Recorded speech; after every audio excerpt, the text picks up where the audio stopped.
Am I the a-hole for embarrassing my wife by taking our son from her in front of her family? So I, 30 male, have a 5-year-old with my wife of 6 years, Chloe, 28 female. Never had a big issue between us. Truly is my best friend and someone until recently I trusted fully. So, I do not have a relationship with my mom, and I haven't since I was 15. Without going into all the details, my mom broke up the family to marry some dude. I told her when I was 15 that if she chooses this road, then there wouldn't be coming back. She was making a selfish decision and needed to think about it. She chooses to stay with a dude and move in with him. I haven't seen her since. I told her last time we spoke, my 18th birthday, that my kid will never know her and that is my wish. She broke up with this dude a few years ago and tried getting in contact with me. When I blocked her, she tried my wife, who I informed of the situation, and she agreed that she would never contact my mom, which was hard for my wife to accept because she doesn't have her mom anymore.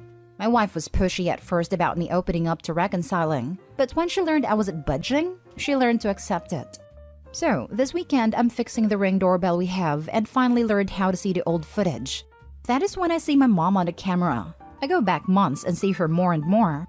During work, she was stopping by for hours at a time. My wife on the camera letting her in. I texted my wife asking why she let my mom see our son. No response. Hours go by, nothing back. I knew they were at a family day thing, so I printed pictures of the videos, wrote a letter that stated how upset I was, and laid out my plans to go stay at my dad's with our son till I knew I could trust her again. Then I drove to the party, walked into the backyard, said hello to everyone. I made sure nobody could tell I was mad. But I grabbed my son, walked up to my wife, and handed her the letter.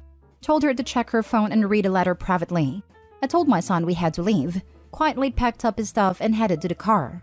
My wife read the letter in this time and ran over to me, asking if we could talk. I said it wasn't the time or place, that she could call once I got to my dad's. She then caused a scene crying and begging to talk. I didn't want a scene, so I left. I got to my dad's and then we talked. She's saying I'm an a-hole for where I did this. I said she's the one who broke down in front of everyone.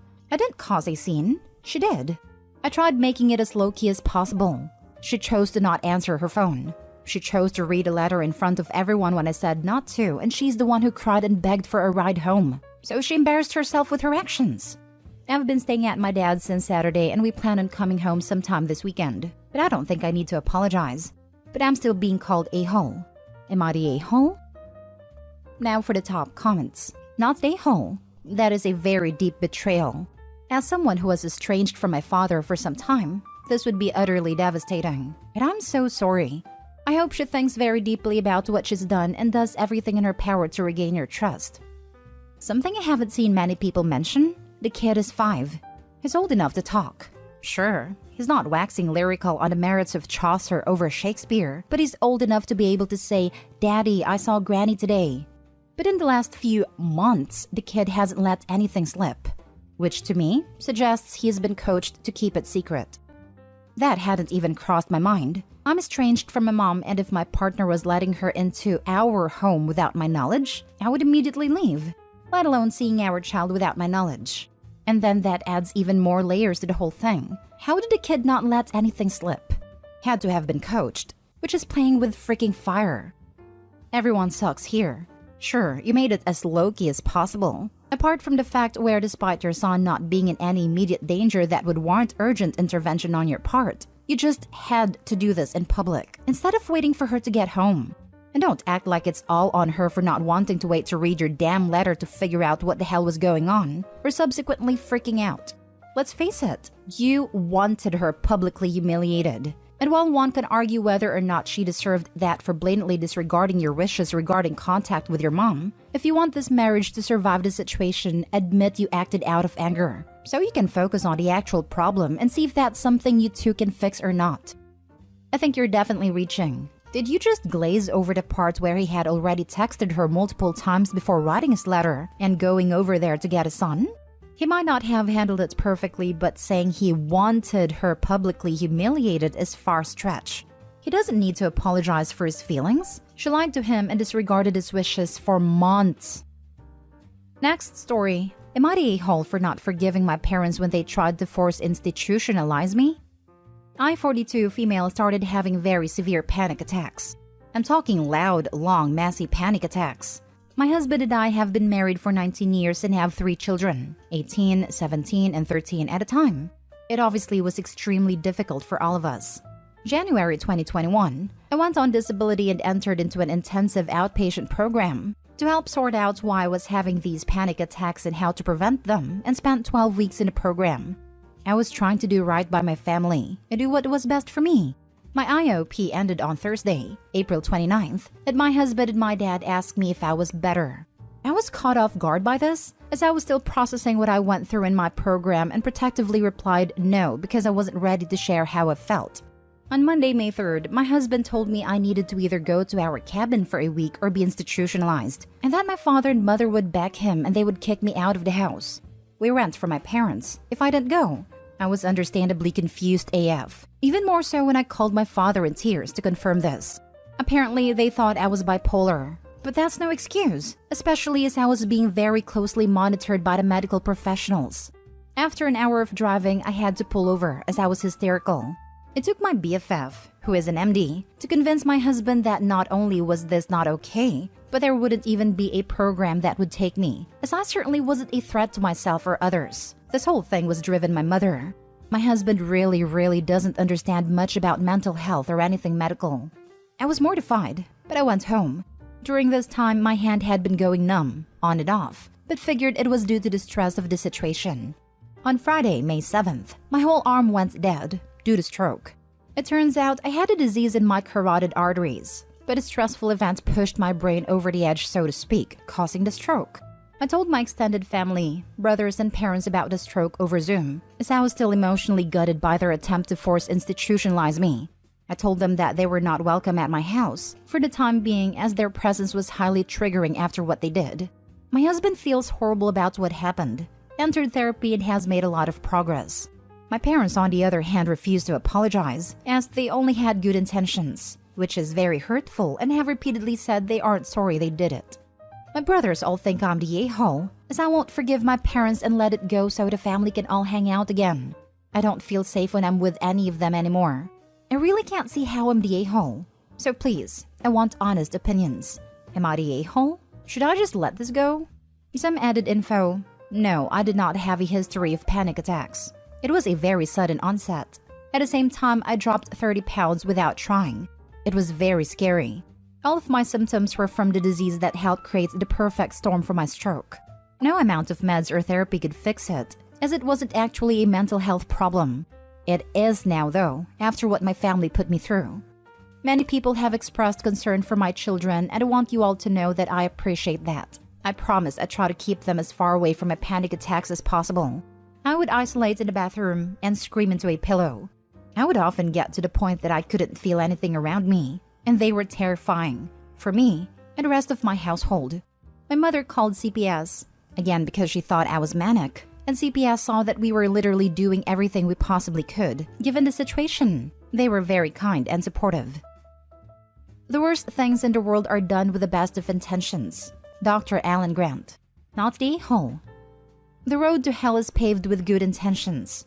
Really old saying. Not the a-hole. You can't forgive people who never ask forgiveness. Thank you. That's exactly how I feel. More than once, I literally begged them to apologize, even if they didn't mean it, to help me get past this. I am honestly surprised you forgave your husband. For me, that would be divorce-worthy.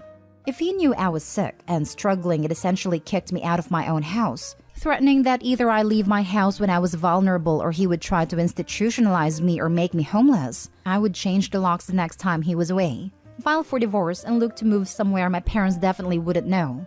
Also, you have tenant rights, especially if you pay rent. Don't let anyone bully and threaten you. Kicking you out is illegal. Honestly, I'm still considering it. My current goal is my health, my kids, and getting back to work FT. Then I'll decide what to do about my husband. He may not be in the picture long term anymore. Next story. Am I the a-hole for pointing out the role my sister played in her toxic relationship? My sister, Eleanor, 26 female, dated her ex-boyfriend Scott, 30 male, for a little over a year in 2017. My parents and I, 27 male, got to watch their relationship play out from the sidelines. And it definitely wasn't the healthiest. Scott was struggling hard with alcohol addiction and would raise his voice when he got drunk. Eleanor seemed more interested in provoking these situations than providing actual compassion and care. It was toxic all the way around, and they both played parts in it. During their relationship, Scott and I talked often. I would reach out to him whenever Eleanor would come stay at our parents' house after a fight. Sometimes the text conversations and phone calls weren't even fully coherent, but he would thank me sometime later if he remembered our interaction. I think I might have been one of the only people he had in his corner. I was in Eleanor's corner too, but witnessing her not limiting her alcohol consumption around Scott despite knowing his struggles was really leaving a bad taste in my mouth. Following their breakup and a downward spiral from Scott, I was eventually able to reconnect with him. I encouraged him to get help, and I stood by him throughout his sobriety journey. As of right now, he's going on 2 years alcohol-free. He's my closest friend and my confidant. We're life partners, and I feel lucky that I get to be a part of his support system. Any support system is exactly what he needs, but he has not been welcomed at any family events of mine since the breakup despite his sobriety. I've taken him to some, but my parents and my sister have made it abundantly clear that they will not speak to him or do more than just tolerate his presence.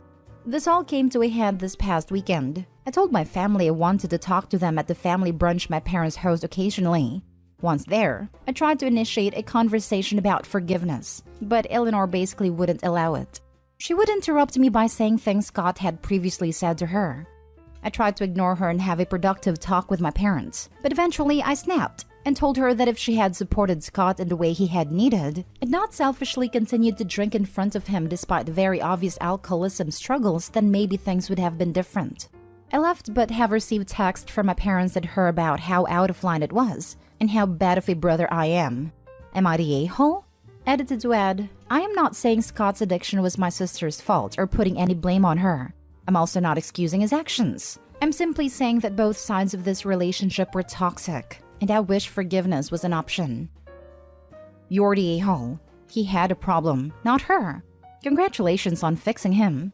You doing that and then dating your sister's ex-boyfriend who was toxic and abusive to her says a lot about you. You're the selfish one.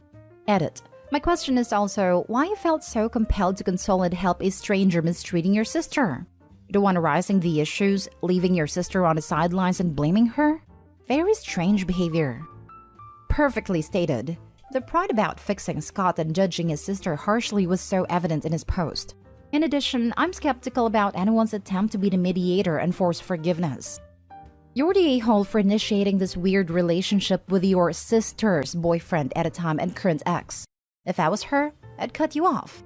Your sister comes home after a fight, needing support. And instead of giving it to her, you support the guy she fought with? I don't know why you would expect them to accept your guy's relationship. You've clearly betrayed your sister.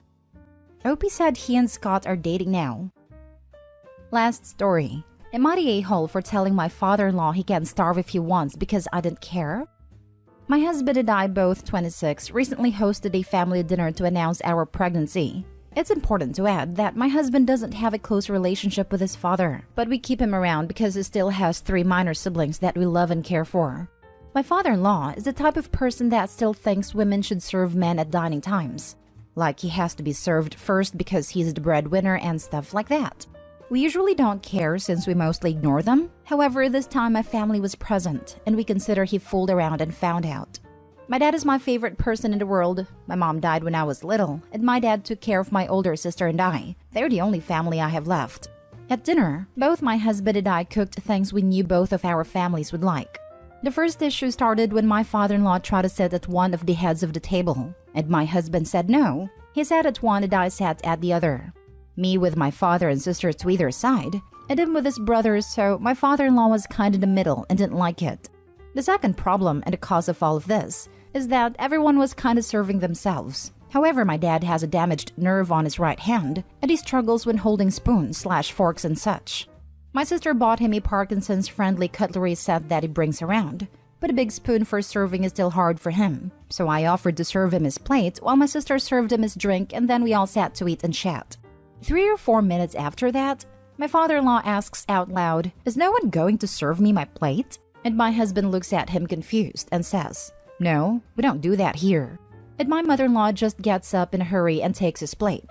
But my father-in-law says no, and that the hostess did it for her father, so she can do it for me. And I say, yes, my father who has an injured hand. You are fine. He says that he won't eat then, and I just shrugged and said that he could starve and I didn't care. He lives with my mother-in-law, and while everyone agrees with me, my own father said that it was a disrespectful thing to say and I should apologize for the way I did it. So am I the a-hole? Not the a-hole. You didn't instigate the situation. He was being ridiculous and you declined to entertain his behavior. Exactly. Not the a-hole. Your father-in-law, on the other hand, is an entitled a-hole. Not the a-hole. Your father-in-law needs to know not everyone follows his sexist views. And in someone else's home, he doesn't get to act that way. If his own wife wants to be his servant, that's her choice. In your home, you can make the call, and his attitude is messed up. You need to make sure he doesn't treat you the same way he treats his wife. Look, I don't think there's anything wrong with making your man a plate. I grew up watching that. But the difference is, my aunts and grandma weren't forced to do it. It was something they liked doing. Hell, I say cooking for you is how I show love, but if I met a man like father-in-law, I wouldn't serve him a damn thing. Like you said, his attitude is messed up. Not only you are not the a-hole, you're a freaking legend. Screw that guy. If he holds such traditional values, he'd respect the house rules of the house he was in. But he didn't, because he doesn't. He's just sexist and entitled.